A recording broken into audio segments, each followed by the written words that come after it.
परमार्थ प्रसंग। जय ठाकुर, जय मां। साधकों के लिए स्वामी बिरजानंद जी के सार गर्भित दिव्य उपदेश। प्रभु ने जब अपनी असीम अनुकंपा से गुरुमुख द्वारा अपना सिद्ध मंत्र दिया है,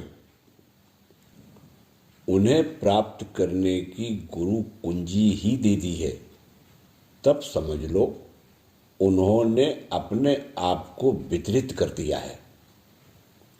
अब तुम्हें उसकी धारणा होने की जरूरत है।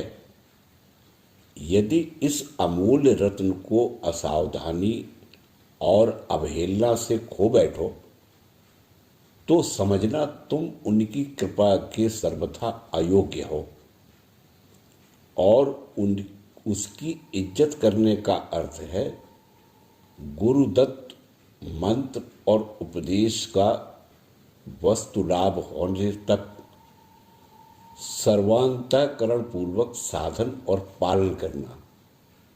तभी श्री गुरु के ऋण का यत्किंचित बदला चुकेगा। भगवान को जितना ही अधिक अपने आत्मीय से भी अधिक आत्मीय समझोगे, उतना ही तुम उनकी कृपा के अधिकारी होगे, और उनकी कृपा से इसी जीवन में जीवन मुक्त नित्य आनंदमय हो जाओगे। जब तक ईश्वर के प्रति प्रेम और अनुराग हृदय में नहीं उत्पन्न होता, तब तक संसार कभी भी अनित्य और असार मालूम नहीं पड़ेगा। मन तो एक ही है, दो तो नहीं, और मन को भिन्न भिन्न भागों में विभक्त भी नहीं कर सकते, जिससे कुछ तो भगवान की ओर लगा हो और कुछ विषय वासना से भरे रहें। संपूर्ण मन परमेश्वर में समर्पित हुए बिना उन्हें प्राप्त करना असंभव है, और परिणाम में बार बार आवागमन और अनंत दुख भोग करना पड़ता है।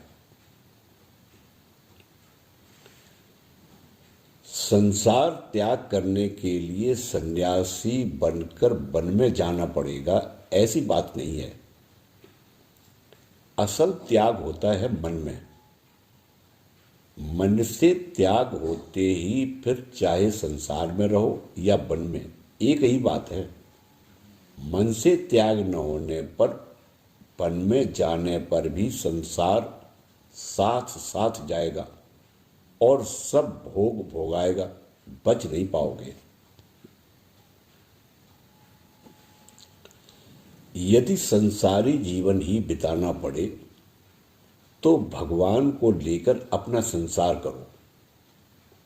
जो कुछ भी करो, देखो, सुनो, सोचो कि सभी भगवान हैं। भगवान के साथ ही क्रीड़ा। माँ ही अपनी क्रीड़ा सखी है।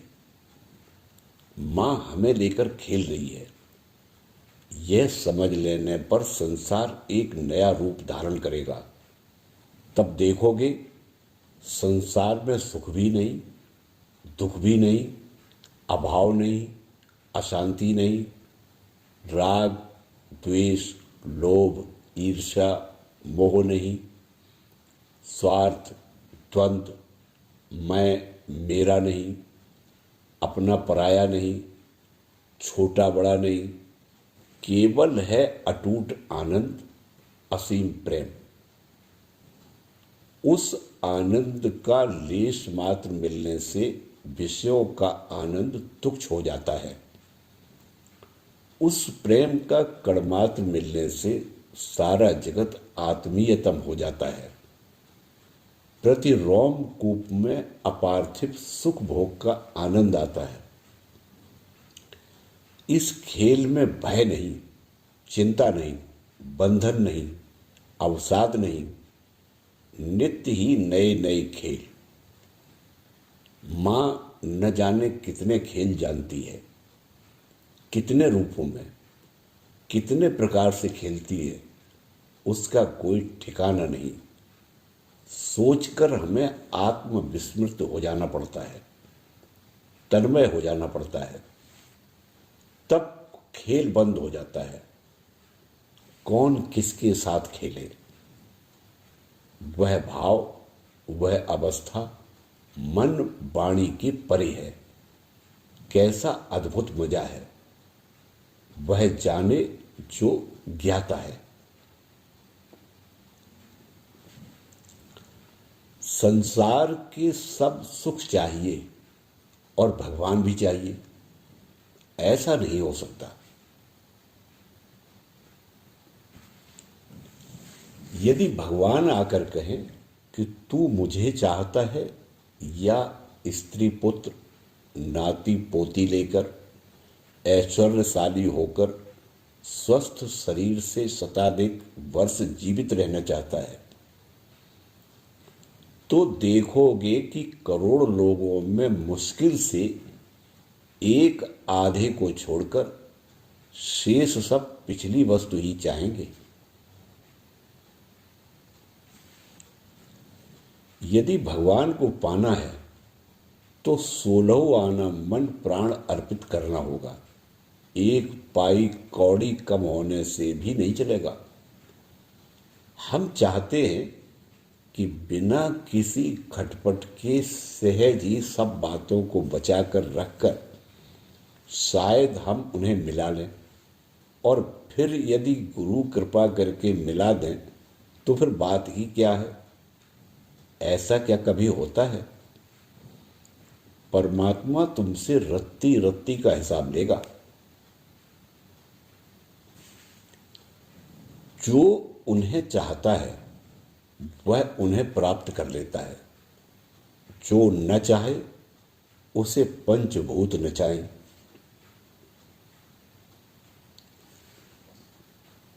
विज्ञापन में पढ़कर 8 आने तोला सोना खरीदने को कितने ही टूट पड़ते हैं, पर असली सोना ही सोना है।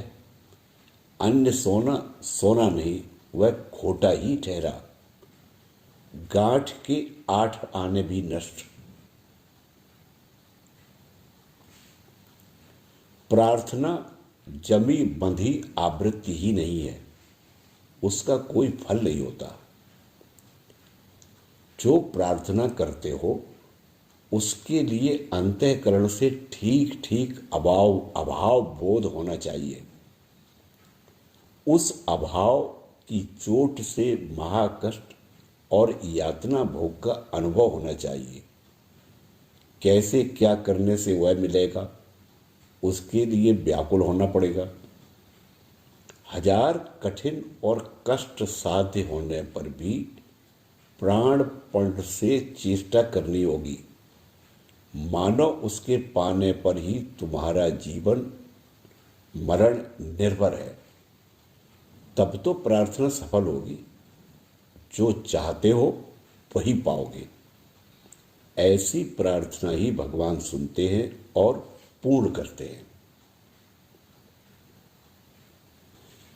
ज्ञान, भक्ति, धर्म स्वयं उपार्जित करना पड़ता है, खूब ही प्रयत्न करना पड़ता है, तभी वे अपने बनते हैं, स्थायी होते हैं और मन उनसे भरपूर बना रहता है। कोई किसी को ये सब दे नहीं सकता। साधना चाहिए, तब सिद्धि लाभ होता है। जैसी साधना वैसी सिद्धि।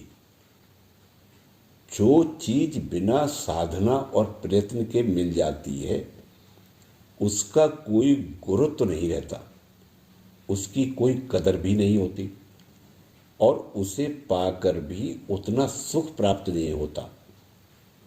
वह जैसी सरलता से आती है वैसी ही सरलता से चली भी जाती है। संसार के नाना घात प्रतिघात, आपत्ति विपत्ति और विभिन्न परीक्षाओं और प्रलोभनों में वह कोई काम नहीं आती, न मालूम कहाँ गायब हो जाती है। धर्म भाव को अपना निजस्व बनाने का अर्थ है अपने को पूर्णता उसी भाव में रंग डालना, जिससे खुद का पूर्व स्वभाव परिवर्तित होकर मानो एक नया व्यक्तित्व प्राप्त करना, इसी शरीर में नया जन्म हो जाना। यह क्या मामूली बात है? इस कार्य को उठाकर जीवन तक का मूल्य चुकाने की तैयारी से कमर कस के लगना पड़ता है, तब होता है। और जब तक न हो, अविराम और अनन्य मन से साधना करते जानी पड़ती है। खुद को दे डालो तो खुद को भी पाओगे और पराये भी अपने हो जाएंगे। जितनी ही अपने को बचाने की कोशिश करोगे, उतना ही अपने को खोओगे और अपने भी पराये हो जाएंगे। अविराम संग्राम चलाओ, वीर के माफिक लड़ो, फिर पीछे फिरकर मत देखना, बढ़े चलो। अवसन्न या छत बिछत कुछ भी हो, उस ओर निगाह तक न करो। अभी अभी भय शून्य बनो, पराजय की बात भी मत सोचो। या तो मंत्र साधन या शरीर पतन, या तो जय हो या देहपात। मरना ही पड़े तो वीर की मौत मरो, तब तो किला फतेह होगा। मैं तो अत्यंत दुर्बल और दीनहीन हूं, मुझसे तो कुछ नहीं बन सकेगा। ऐसा रोना रोते कुछ नहीं मिलेगा। ये सब महालापरवाह, अकर्मण्य और नपुंसक लोगों के लक्षण हैं। उनसे क्या कुछ भी काम होने की आशा है? उठो, जागो, लग पड़ो, तब होगा। रास्ते की दूरी बहुत है और वह दुर्गम है। ऐसा सोचकर बैठे रहने से क्या रास्ता पार होगा? उठो, रास्ते पर चलना शुरू करो। चलते ही दूरी कम होने लगेगी, तभी तो कुछ दिलासा मिलेगा, साहस पैदा होगा, बल प्राप्ति होगी और अप्रत्याशित सहायता भी मिलेगा। मार्ग भी क्रमशः सहज और सरल होने लगेगा। देखते देखते गंतव्य स्थान पर पहुंच जाओगे, तब आनंद ही आनंद है।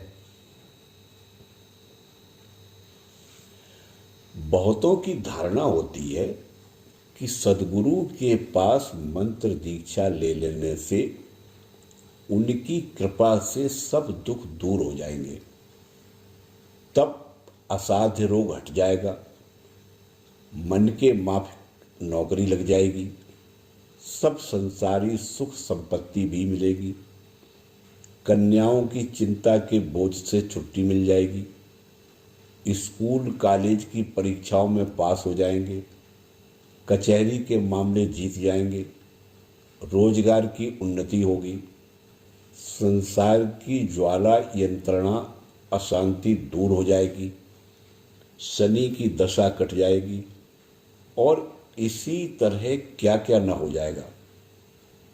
उनको मालूम होना चाहिए कि दीक्षा या धर्म लाभ के साथ इन सब संसारी फायदे के कार्यों का तनिक भी संबंध नहीं, और इन सब के लिए गुरु के पास ऐसी मूर्खतापूर्ण मांग पेश करना महाहीनता है, और यह धर्म भाव का लक्षण तो है ही नहीं। गुरु कोई कर्ता हर्ता विधाता तो है नहीं। उन्हें इन सब के लिए हैरान करना, उबा डालना तो सबसे बड़ा अन्याय है। इसमें उनके आशीर्वाद देने की अपेक्षा उनका नाराज होना ही ज्यादा संभव है। उनके साथ एकमात्र पारमार्थिक ही संबंध है। सकाम भाव से सेवा या उपासना तो केवल दुकानदारी है, उससे ठीक ठीक धर्मोपलब्धि नहीं होती। जो फल प्राप्ति भी होती है वह अति सामान्य, तुच्छ, अस्थायी और सहज ही नष्ट हो जाने वाली होती है। सकाम उपासना से चित्त शुद्धि नहीं होती और न उससे भक्ति, मुक्ति, शांति या आनंद की प्राप्ति होती है। भगवान श्री रामकृष्ण सकाम भाव से दी हुई वस्तु ग्रहण करना तो दूर, छू तक नहीं सकते थे। यदि उन्हें इसी जीवन में प्राप्त करना हो तो अपने समस्त शक्ति सामर्थ्य के साथ साधन भजन करना पड़ेगा। उन्हें अपना सर्वस्व अर्पण करना होगा। 16 आने से ऊपर भी संभव हो तो दे देना होगा। श्री रामकृष्ण देव रुपए में 5 चवन्नी 5 आने भक्ति विश्वास की बात कहते थे। वह ऐसा था जैसे पात्र मुंह तक इतना भर जाए कि ऊपर से नीचे खूब छलकने लगे। ऐसा कितनों को होता है, फिर भी निराश होने का कोई कारण नहीं। अपनी शक्ति के अनुसार यथासाध्य करते चलो। समझना कि चाहे जितना करो, उनकी प्राप्ति के लिए वह सब कुछ नहीं के बराबर है। उनकी कृपा के बिना कुछ भी होने को नहीं है। फिर कृपा उनकी उस पर ही होती है जिसे वे देखते हैं कि वह शक्ति भर कर रहा है। अपने को बिल्कुल भी बचाकर नहीं चलता।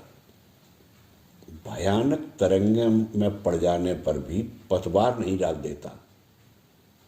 जो खूब जूझने के बाद समझ पाया है कि उनकी कृपा के सिवा स्वप्रयत्न से उन्हें प्राप्त कर सकना असंभव है।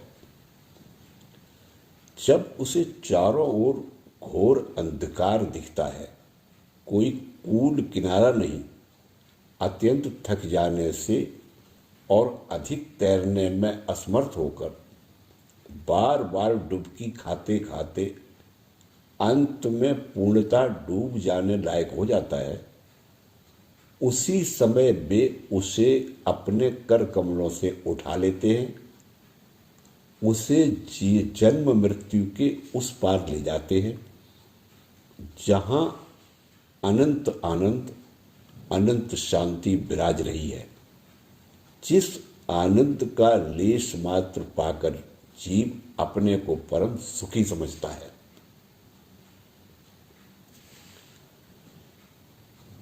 संसार से इतना डरने पर कैसे चलेगा? वीर होने की जरूरत है। संसार को तुच्छ समझना चाहिए। मैं अत्यंत दुर्बल, हीन और नाचीज हूं। मुझसे कुछ नहीं बनेगा, मैं कुछ नहीं कर सकूंगा। ऐसे भावों को पूर्णतः न हटा सको तो कुछ भी नहीं प्राप्त कर सकोगे। इन सब भावों को मन से झाड़कर फेंक दो और वीर के समान कहो, मेरे लिए असाध्य ही क्या है। मैं अमृत पुत्र हूं। अमृत मेरा जन्म सिद्ध हक है। संसार की कोई भी शक्ति मुझे उससे वंचित नहीं कर सकती।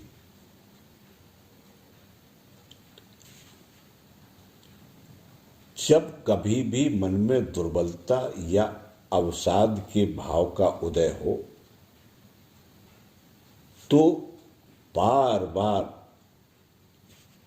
अपने से बोलो, मैं देवता हूं, अन्य कुछ नहीं। मैं साक्षात ब्रह्म स्वरूप हूं। शोक मुझे स्पर्श भी नहीं कर सकता। मैं सच्चिदानंद स्वरूप, नित्य मुक्त स्वभाव हूं। ओम तत्सत। ओम।